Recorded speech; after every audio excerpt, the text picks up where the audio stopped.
G'day and welcome to Cuba de Rio. I'm Matt Scolle. Just at the top there, how you get a fishing boat back up on shore in Puerto Escondido, and a little glimpse after the intro of what my life is like every time I pull out my microphone. And this is our last Mexican episode. I'm broadcasting this from Guatemala, which I'm very proud of. There is internet. And this is an excellent episode. I may say so myself. The editing skills received another boost this week as I learned how to do some effects. So keep an ear out for, I think there's one in there. So woo, we're moving along. Remember that I started from nothing with this podcast only a mere 8 weeks ago. So anyway, enjoy the podcast. This week we traveled from Puerto Escondido in Oaxaca on sort of the lowest, most southerly point of Mexico before traveling a little further northeast towards the Guatemalan border, where we stopped at the city of San Cristobal along the way. Enjoy.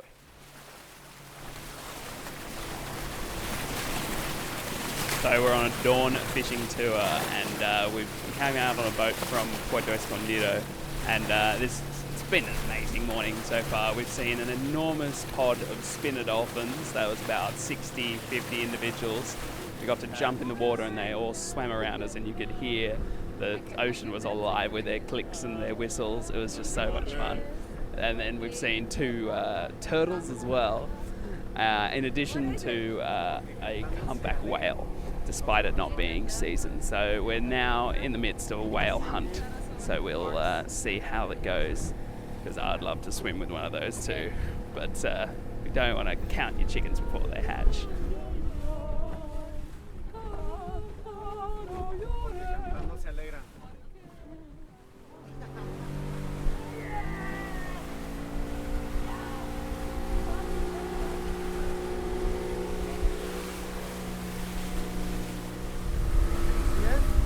Whale ho, we've got one. No, it's a whale. Yeah. Oh, it's about 15 meters from the boat. It's so cool. Amazing! Ball! This is Mexico, of course, so there's no limits as to how close you can get to the whales.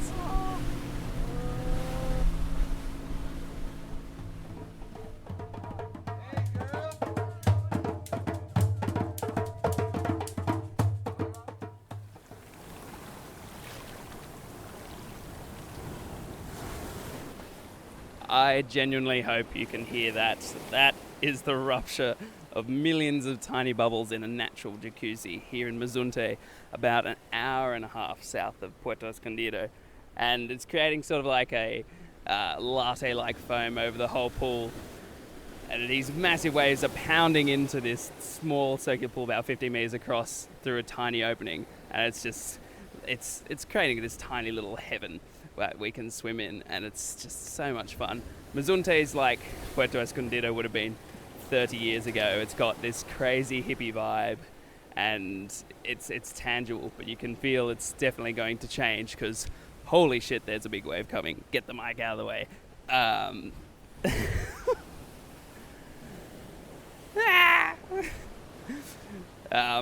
There's hostels and things going everywhere, so it's gonna be different very soon. So come and check it out while you can.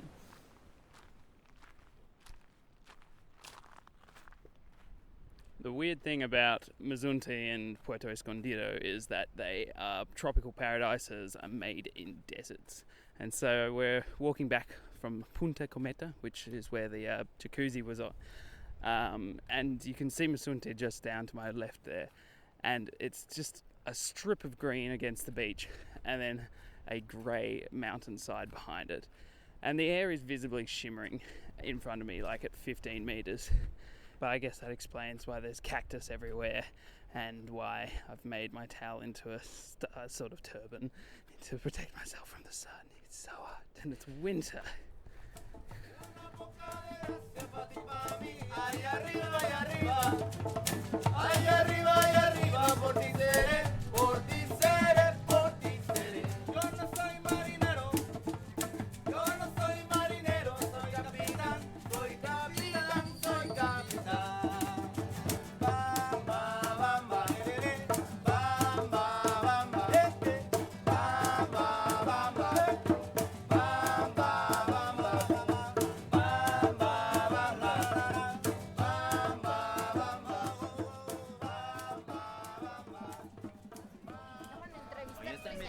agujas para costurar sus zapatos, mire.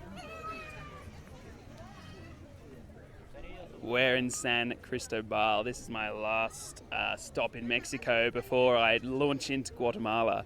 And what a crazy stop it is. Like, it is a complete mix of so many places I haven't known before.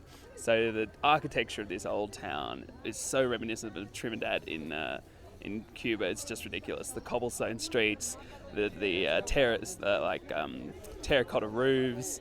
However, the people are completely unexpected. It's a deeply Mayan culture here. And so it's almost reminiscent of Bolivia in that everyone's super short and the women are carrying around children of 5 years old still in cloth slings around them. And so, what a place to finish the Mexican leg of this trip. It's just incredible.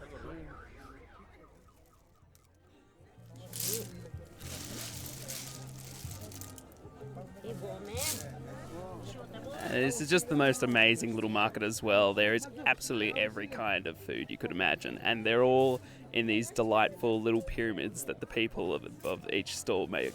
And that was the sound of river snails that are still alive, being put into a plastic bag for sale at 20 pesos of a scoop. So I would say this woman's buying about 2 kilos, and that was about 5 scoops, so probably about $3 for all those snails. It's an amazing little place, and the fact that it's this little Mayan woman serving it up is just, it's making it so special.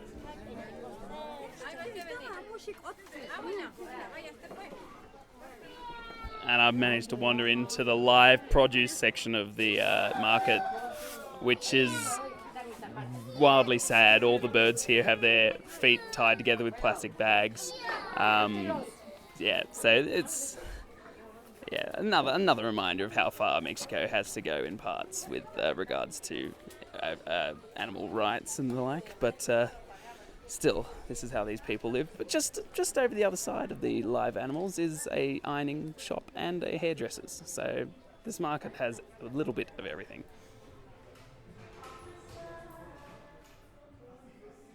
And by complete accident, we have found a link back to that protest we came across in Ciudad de Mexico.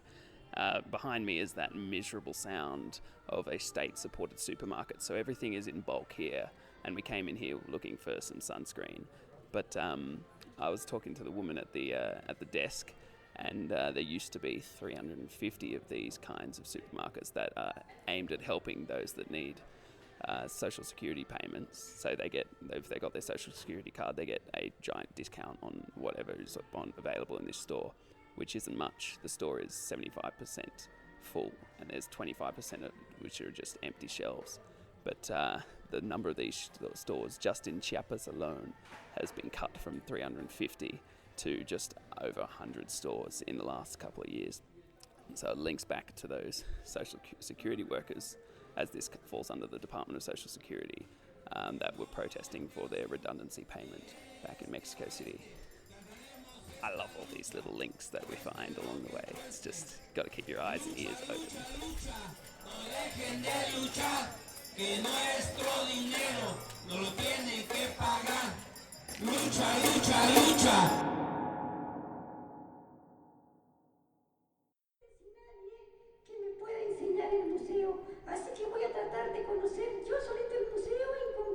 If you're wondering how you make a textiles museum interesting to children, there's your answer. Pop it in a Punch and Judy show format.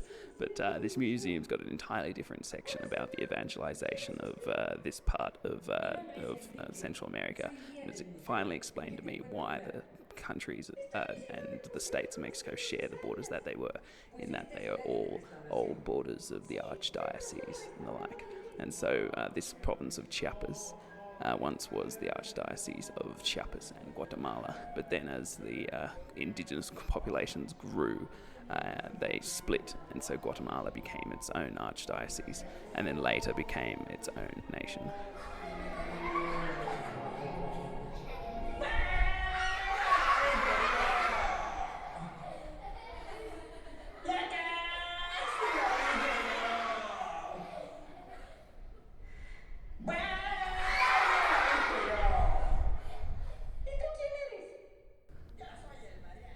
Now, the Mayan culture, despite it being over 3,200 years old, has many forms of cultural expression. However, many of these have died out, especially thanks to the Spanish conquest of the Yucatan Peninsula.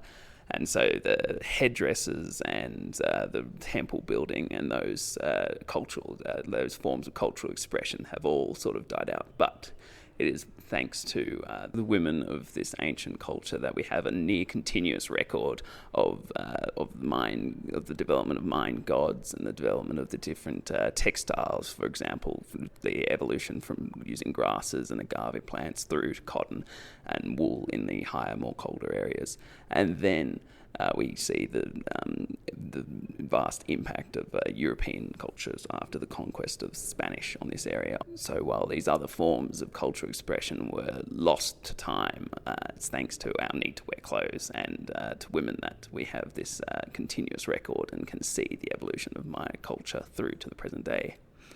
Cheers, ladies.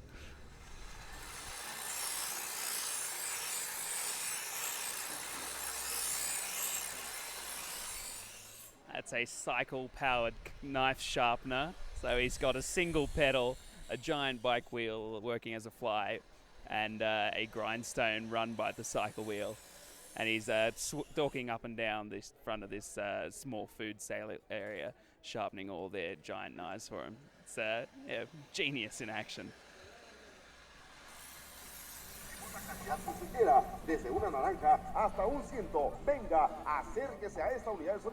So I was wandering through the markets today in San Cristobal. I came across an entire stand full of black balaclavas emblazoned with the letters EZLN. And this sparked a little memory in the back of my head about the Zapatistas, which I haven't spoken about before. So it takes us all the way back to the Mexican Revolution in 1910, and Emiliano Zapata was one of the leading generals of the southern forces in the revolution, and they contributed greatly to the fall of Porfirio Diaz after the start of the revolution. However, once he took power, our friend Francisco Madero, who was the new president then, just disavowed the Zapatistas and denounced them as peasants and bandits. And so this led to Zapata then joining forces later on with Victoriano Huerta. We'll remember him as the guy that then outed Madero in a coup in 1913. Anyway, what's that got to do with black balaclavas in a Mayan market here in San Cristobal? Well, as it turns out, there was a neo-Zapatista movement which coincided with the signing and the starting of the NAFTA treatment. That's the North American Free Trade Agreement on the 1st of January 1994. And this was basically an indigenous-led group with Marxist ideology declaring war on the Mexican government. And they did it with force. There was 3,000 of these guys that took over towns around the area surrounding San Cristobal. And they were quite a potent force in Mexican politics throughout the 1990s. However, they were crushed by the end of that decade. However, it makes an awful lot of sense why these guys would be the ones However, it makes an awful lot of sense as to why these indigenous people would be the ones to oppose the NAFTA agreement in such violent terms, because there were at least 500 people of indigenous and Mayan descent working in that fabulous market earlier today. But they can easily be replaced with empty corridors of a Walmart and replaced with 15 sullen-faced teenagers sitting at the desks. So they definitely... Their fears about NAFTA have definitely been realised in some parts of Mexico. And luckily, here in San Cristobal, they have a large enough community in that they can support themselves against these largely Western corporate powers. That's not to say that free trade is a bad thing, as it can certainly help out certain aspects of developing economies, but I think the westernization of Mexico is one of the more interesting parts of my trip here that was rather unexpected.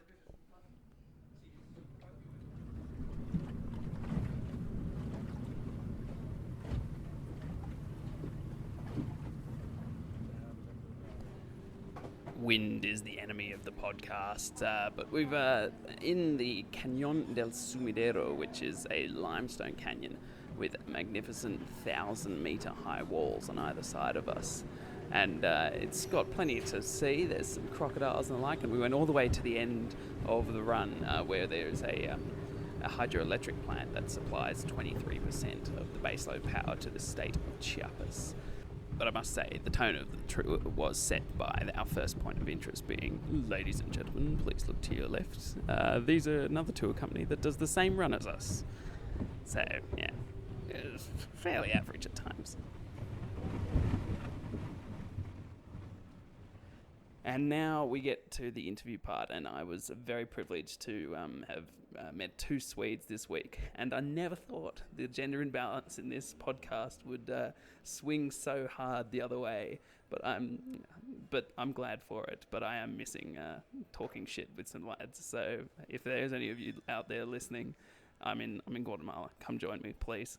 But anyway, these girls were great, and yeah, I'll let them speak for themselves.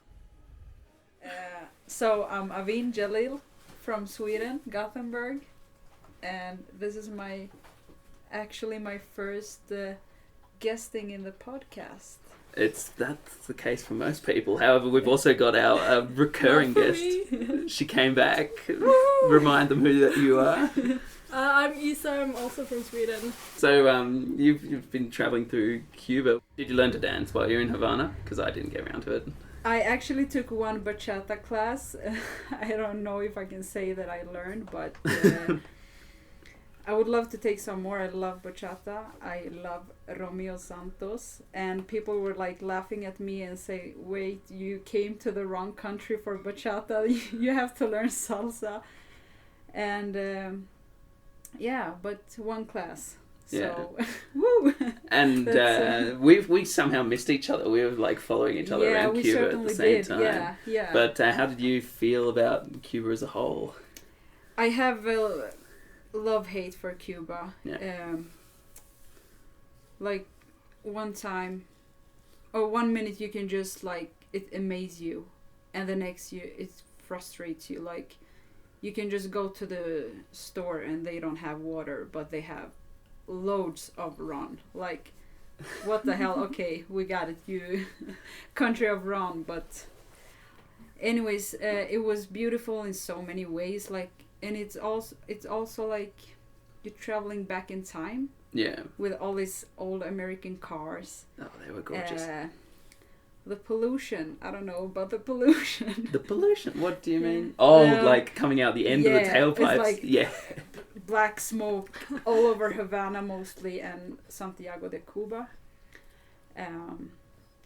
And I just love this small fruit stands, and when you can go to a corner and just buy bread for like 1 peso, which is no money at all. Yeah, I forgot about the pollution thing though, and I don't think I mentioned it on the podcast because like it's not something you can capture with audio, but you're just suffocated when you're walking down streets, especially in Santiago de Cuba, because there's all like hills and everything, and they'd all take off up the hills, and it'd just be like all black over your smoke face, everywhere. And I was like, for a whole month having like a fat of layer of pollution in my hair, in my clothes, and everything. You just felt so dirty walking around there, and like, oh well, I might just be walking around here feeling dirty. Yeah.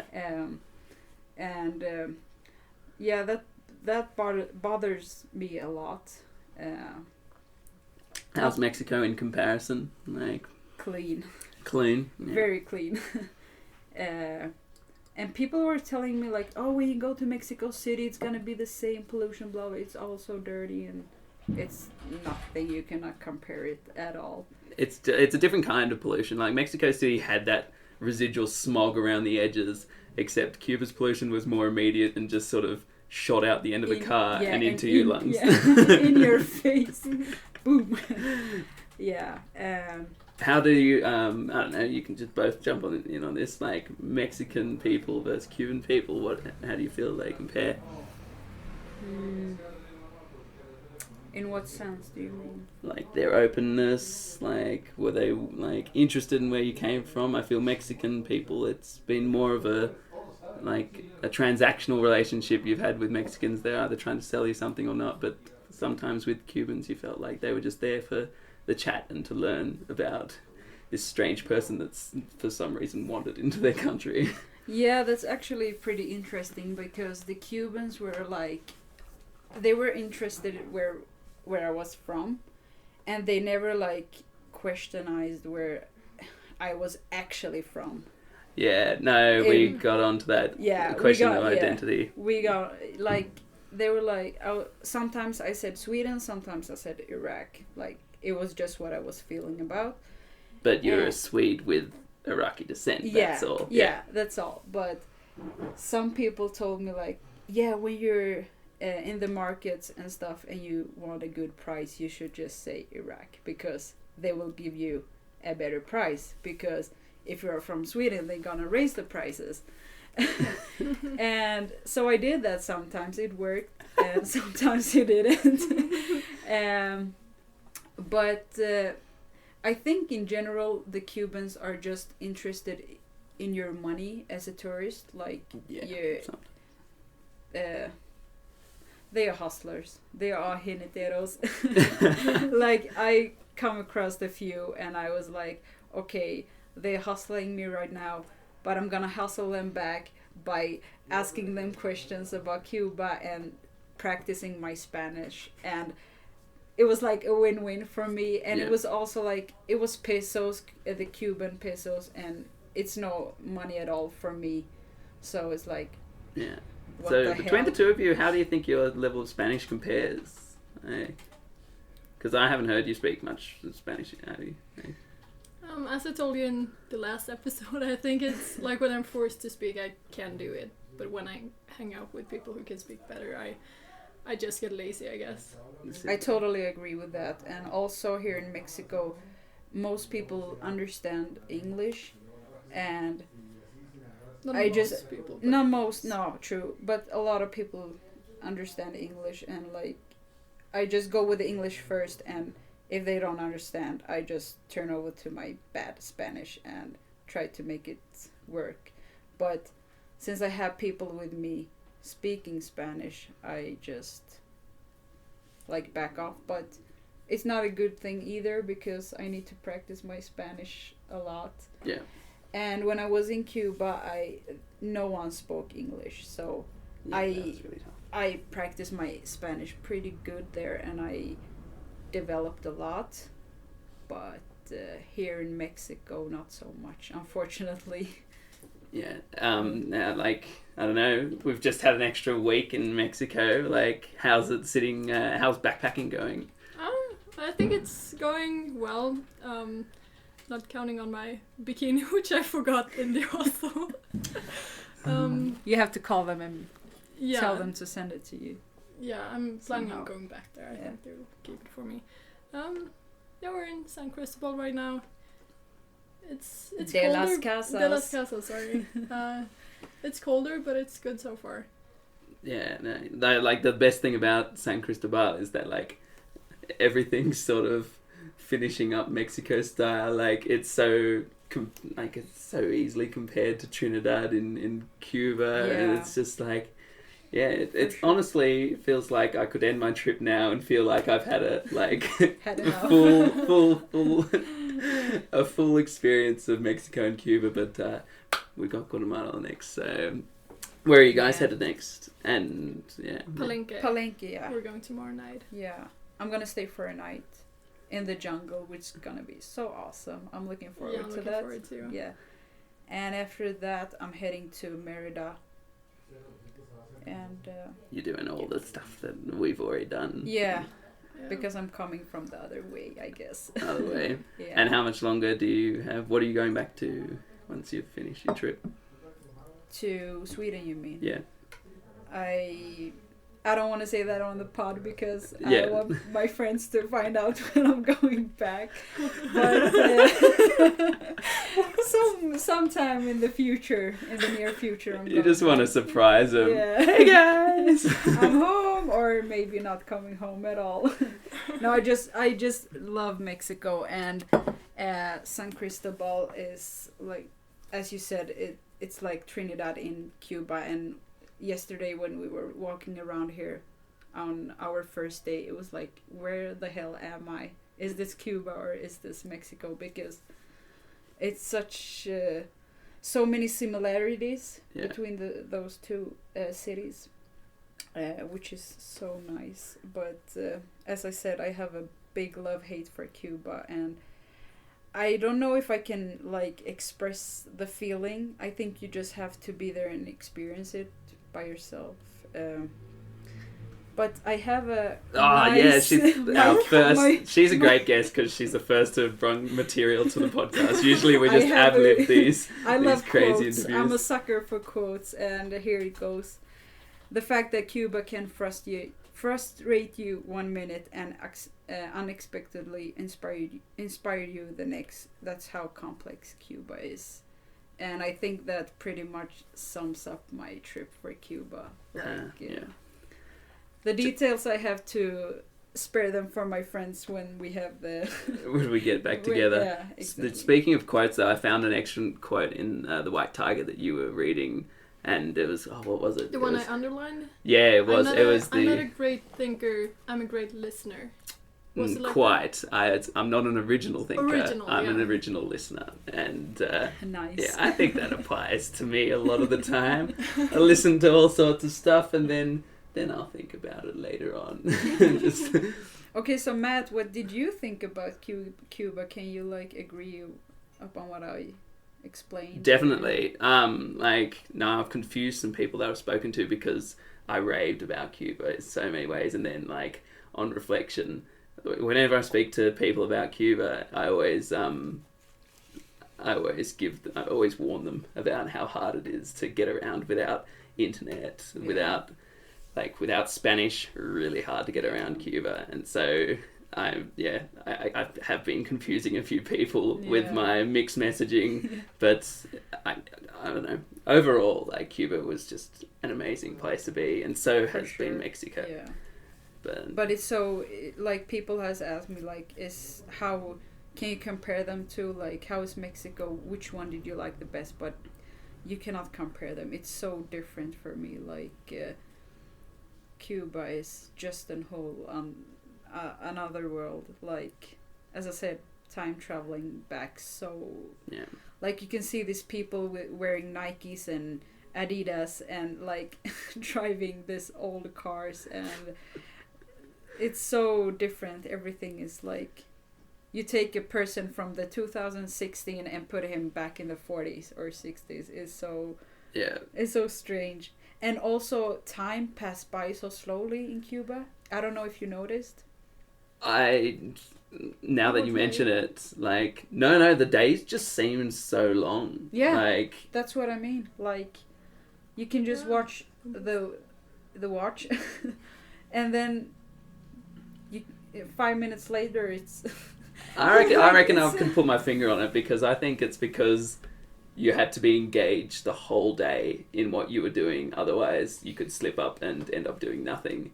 And so you had to, you couldn't relax like you can here in Mexico and know that if I miss that bus, then there'll be another collective in like 10 minutes. You had to be like, all right, if I want to get to the beach today, I better be the first in line. Otherwise, it's going to fill up with tourists, and then I'm going to have to get a taxi, which will be 3 times more expensive. And were always on edge in Cuba. You were, yeah. It's a special That's country. a good point. I think everyone who's listening to this pod should go to Cuba and just like, it's so hard to explain. Like, Before the Walmarts and the Chedrauis get there. For sure, for sure. They have already one Reebok and Adidas stores, so you might as well get there before it expands. Yeah, no, we're talking about that because I reckon all these sort of I don't know, they're middle range brands, I would say, at home. They're all positioning in Cuba now Yeah. to try and like make themselves luxury brands for the 11.5 million customers that haven't got these things. Yeah. So your best part of Cuba? My favorite part, definitely Trinidad. And so that's why like San Cristobal like compares so fabulously with it, because it's just those little houses, all the fabulous colors on the walls, the terracotta roofs. However, Mexico's and San Cristobal's bakeries kick ass compared to. Yeah. What are you looking forward to, Issa? You guys did an amazing itinerary of what you're thinking of doing over the Yucatan. We have like from tomorrow to the 27th, like dates, like what we're gonna do. So we're heading for Palenque tomorrow, and then to Merida, like one day after you, I think, and then we go to Tulum and some places in Belize. Placencia, is it called like that? Don't know. We're not going to Belize, so Right. don't worry about it. I'm not going to Belize either. I have unfortunately plans, or like I have to get back to Sweden. Get back home. Yeah, Yeah. which sucks because it's still winter time there, and I think the winter will be still when I get there. So Yeah. we will see. It's interesting. I've managed to land myself with a group of teachers, though. That's that's the strange I've only thing. met Like teachers. You're we've the met only 4 one I- teachers in the last like 2 days. That's Yeah. interesting because I have not met one. Yeah, one here in San Cristobal.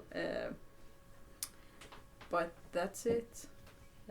I hang out with like only teachers in Oaxaca, even That's it. Emily and Brian, and then you are almost a teacher. Almost there. Yeah. No, that would be fantastic. Actually, what have you found traveling like as a woman in Mexico compared to Cuba? Because Cuba, the sexism was just rife. It's so. No, in Mexico it's been no problem at all, but Cuba was horrible. You can hear all kinds of. Yeah. Hola, bonita, linda, all this. It's so disgusting. Like, they don't know how to treat a woman at all. Like, they just see her as an object walking on the street, and as soon as you get the eye contact, you're lost forever. Like, you're hooked. Like, they won't let you go, and they want to try to sell something or whatever it is. But And how that does Mexico compare? Because that was the worst part of Cuba for me. Yeah. Did you experience that as well? No, I didn't, but the girls that I travelled with Oh, did, yeah. and I just found it Yeah. repulsive. Yeah, it was awful. With or without sunglasses, it doesn't matter. They catch you anyways. What a ridiculous Yeah. notion that you should have to think about wearing sunglasses before you... What the Fuck hell? that. Yeah, I know. No, Mexico, no problems at all. I have not. No, you see, Been offended sometimes you at all. see men sort of hanging around doorways a little longer than they should. But Maybe that's I about haven't it. really noticed it, but also I'm not that kind of person that cares so much about that. Like, when people are staring at me in that way, Yeah. like, I just ignore it. But in Cuba, it was not possible. Like, it was horrible. How have you found it, Issa? Yeah, I can't compare it to Cuba though, but compared to Sweden, of course, like people stare or whistle more. But also, of course, because you are like, you don't look nothing like they do, and I'm the blonde giant, I guess. yeah. But like for but me, in it's- Oaxaca, I couldn't wear shorts because people were, they were whistling and like I wasn't comfy at all. yeah. But here it's much better, and in Puerto it was no problem. Yeah. Mm. Well, then we can't end on like a sad note. Then, like, Of course not. what's been your best moments of your trip so far? Oh wow. I Huge Of question. you, oh yeah, Sorry. it's a huge question. If you've got something that springs to mind, go for it. I really liked that boat tour we went to on. Oh yeah. in Oh well, Puerto. the boat tour is going to come out in this episode. So if you want to reflect on it, go for it. Oh great! We saw 3 turtles, I think, 2 Yeah, 2 or 3. three or 2 turtles.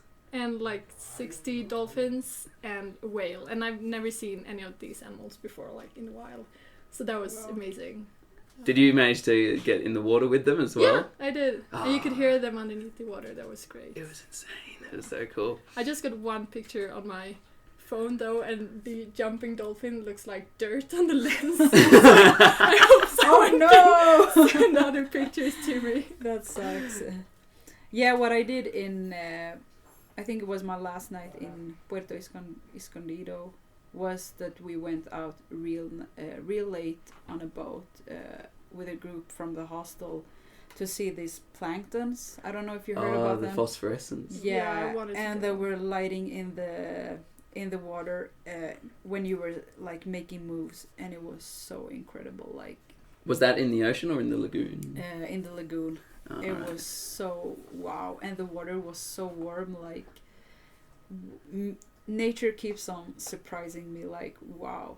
And today the El Cañón, Yeah. it was just wow, amazing. Yeah. I think some of my friends saw it on Snapchat.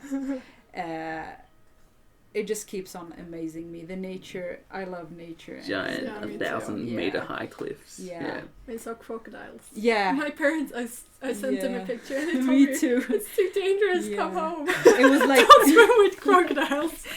yeah, alligators, and they were so close, like 1 meter away. It was absolutely great to see them so close. I had never done that before. Me neither.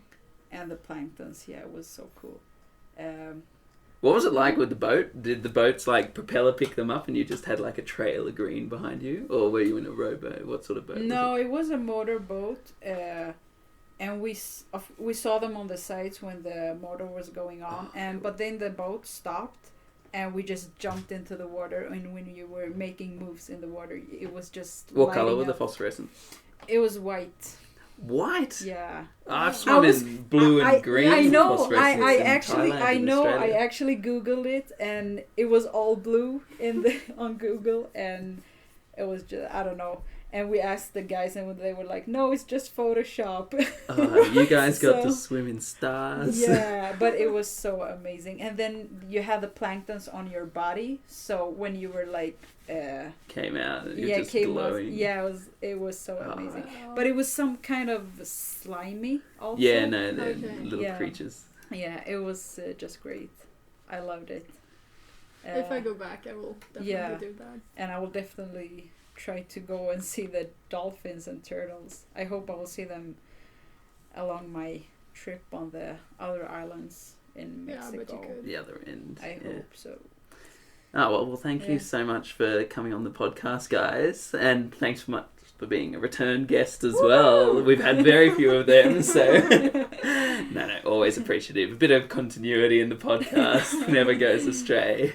Yeah. So, yeah, cheers and good luck in all your future travels, Have guys. fun in Thanks. Guatemala. Yeah, So enjoy your cool. trip. And Alright. thanks for the invitation to this podcast. To the podcast. Yeah, You're all too welcome. thanks. Cheers. And with that, it brings a close to our Mexican part of our trip. And what a perfect foil this modern and vibrant country has been to Cuba. It's really put things in perspective, and I'm keen to see how it compares with the rest of Central America. Though we cannot leave Mexico without reflecting on what is most notorious for its cartel behavior.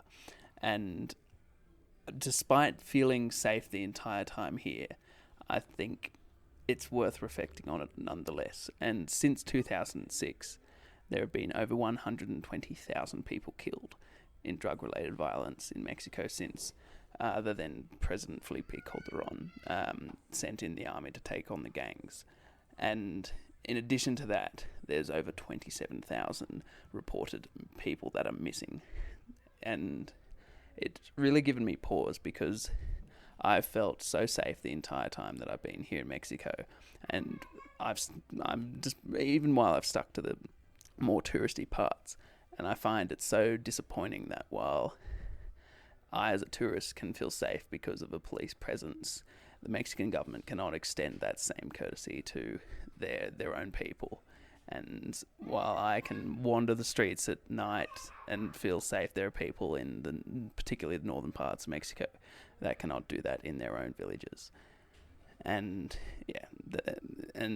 knowing that and seeing how the social security network is in parts being hollowed out here,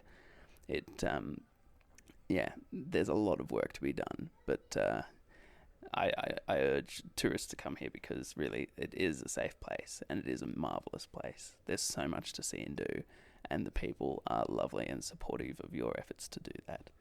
So I thought last time we left Cuba, we did a listicle of the places that I like most. And this time I thought I'd do something a little different. And so the entire time that I've been traveling in Mexico, I've been keeping stats on some of the things I've consumed. And habits I've picked up along the way are missing from this data set. But from the initial outset, this is what I've eaten here in Mexico. So 1 enchilada, 1 burrito, 3 tamales, 13 tacos, 10 quesadillas, 2 coconuts, 9 chocolate milks. They had to try every flavour in the shop because there was all these American brands that I had never known. 14 Wi-Fi connections. That's just a little kick in the face to Cuba. And then we get to the big stats. Beer. There's multiple sizes of beer here, and I've had 8 355 litres, 19 330 litres, they're the cans, 2 little tiny 210 bottles of Corona, and then 1 giant 1.2 litre beer, and that brings it to an amazing, and I'm rather ashamed to say, this total of 10.73 litres of beer in the entire time that I've been here in Mexico. And then the fact that I'm most proud of in that avocados here, I've mentioned them before, are so cheap and so delightful. In my time here in Mexico, I have eaten 34 avocados, all by myself. And that's not including all the ones that I've mixed into guacamole with friends and the like throughout the travels. But I think that's an achievement to be vastly proud of. And I'm already thinking of what I will do in Guatemala to sum up my experience in that sure to be amazing country.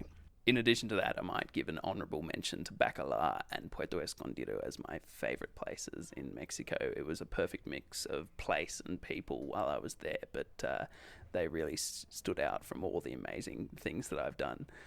And while I'm at it, I might as well add that Mexico has the most fabulous bakeries, and I tip my hat to every single one of you masters out there that made I pretty much had a donut daily for the last 2 weeks just to try all of them, and the best was definitely in Palenque. So well done to that man, and well done to everyone that helped make my bread that went with my avocados. So cheers, Mexico. It's been an amazing time, and thank you to everyone that I've travelled with throughout it. On to Guatemala.